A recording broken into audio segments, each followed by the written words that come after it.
ঠিক রাত 11টা নিউজ 18 বাংলা সেরা 11 নিয়ে আপনাদের সঙ্গে রয়েছে আমি তমশ্রী। আর শুরুতেই যে খবরের দিকে নজর রাখতেই হবে, ভবানীপুরে রিটার্নিং অফিসার বদল। ভোটের আগে 73 রিটার্নিং অফিসার বদলি। ভবানীপুর সহ 73 কেন্দ্রে নতুন রিটার্নিং অফিসার। সোমরাজ রয়েছে আমার সঙ্গে।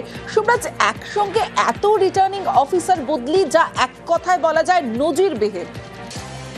দেখো, একদমই নজিরবিহীন, কারণ একসঙ্গে এত সংখ্যক রিটার্নিং অফিসারের বদলি সাম্প্রতিক সময়ে রাজধানী যা এবারের বিধানসভাতে ঘটলো। একসঙ্গে 73 জন রিটার্নিং অফিসারকে বদলি করলো নির্বাচন কমিশন, যার মধ্যে সব থেকে গুরুত্বপূর্ণ বদল ভবানীপুর বিধানসভা কেন্দ্রে।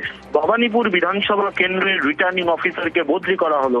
তুমি জানো, গোটা জাতীয় রাজনীতিতে ভবানীপুর বিধানসভার এবারের ভোট যথেষ্ট গুরুত্বপূর্ণ, কারণ একদিকে তৃণমূল কংগ্রেসের প্রার্থী মমতা বন্দ্যোপাধ্যায়, অন্যদিকে বিজেপির তরফে প্রার্থী শুভেন্দু অধিকারী। ভবানীপুর বিধানসভা গোটা জাতীয় রাজনীতির চর্চায় এবার সেই ভবানীপুর বিধানসভারই রিটার্নিং অফিসারকে বদলি করা হলো। তোমাকে জানিয়ে রাখি, এবার রিটার্নিং অফিসারের পদের গুরুত্ব অনেকটা, কারণ নির্বাচনের নোটিফিকেশন থেকে শুরু করে, অর্থাৎ প্রত্যেকটি বিধানসভার নোটিফিকেশন থেকে শুরু করে নমিনেশন জমা নেওয়া, স্ক্রুটিনি পর্ব, এবং এমনকি যখন ফলাফল প্রকাশ হয় সেই সময় সার্টিফিকেটও দেওয়া হয় রিটার্নিং অফিসারের সই করা সার্টিফিকেট। অর্থাৎ প্রত্যেকটি ক্ষেত্রে রিটার্নিং অফিসারের গুরুত্বপূর্ণ ভূমিকা থাকে যে কোনো বিধানসভা ভোটের ক্ষেত্রে। এবারের বিধানসভা ভোটও এই এত সংখ্যক রিটার্নিং অফিসারের বদলি, যা সাম্প্রতিক সময় নজিরবিহীন। কিন্তু সব থেকে যেটা নজিরবিহীন ঘটনা, সেটা হচ্ছে ভবানীপুর বিধানসভার রিটার্নিং অফিসারের বদলি করলো নির্বাচন কমিশন, এবং ইতিমধ্যেই কোন কোন অফিসারকে দায়িত্ব দেওয়া হবে তার তালিকা ইতিমধ্যে নির্বাচন কমিশনের তরফে দেওয়া হয়েছে। এবং তোমাকে জানিয়ে রাখি, রাজ্যের মুখ্য নির্বাচনী আধিকারিকের প্রস্তাবেই জাতীয় নির্বাচন কমিশনের তরফে এই সিদ্ধান্ত নেওয়া হয়েছে। 73 জন রিটার্নিং অফিসারকে বদলি করা হলো চর্চায় সেই ভবানীপুর বিধানসভা, কারণ ভবানীপুর বিধানসভা রিটার্নিং অফিসারকে বদলি করা হলো।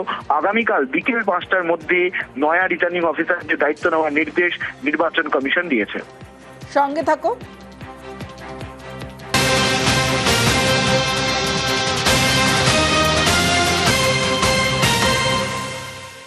ঘড়ির কাঁটা বলছে রাত 11টা, কিন্তু রাত 11টাতেও প্রকাশ হলো না নতুন ভোটার তালিকা। আজই সাপ্লিমেন্টারি ভোটার তালিকা প্রকাশের কথা।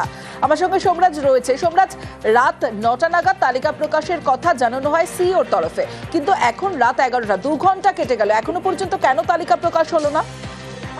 দেখো, এখনো পর্যন্ত প্রথম দফা সাপ্লিমেন্টারি তালিকা প্রকাশ হলো না। কেন প্রকাশ হলো না, তার কারণ কিছুক্ষণ আগেই রাজ্যের মুখ্য নির্বাচনী আধিকারিকের দপ্তরের তরফে বিবৃতি দিয়ে জানানো হয়েছে, জাতীয় নির্বাচন কমিশনের তরফে এখনো সাপ্লিমেন্টারি তালিকা পায়নি রাজ্যের মুখ্য নির্বাচনী আধিকারিকের দপ্তর।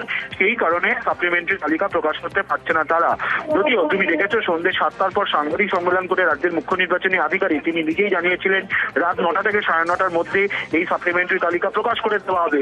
কিন্তু তারপরে এখনো পর্যন্ত সাপ্লিমেন্টারি তালিকা প্রকাশ করতে পারিনি নির্বাচন কমিশন, এবং সেক্ষেত্রে প্রযুক্তিগত ত্রুটি বলা হচ্ছে। যদিও কি কারণে এখনো পর্যন্ত সাপ্লিমেন্টারি তালিকা প্রকাশ করতে পারলো না নির্বাচন কমিশন, তা নিয়ে যথেষ্ট ধোঁয়াশা তৈরি হয়েছে।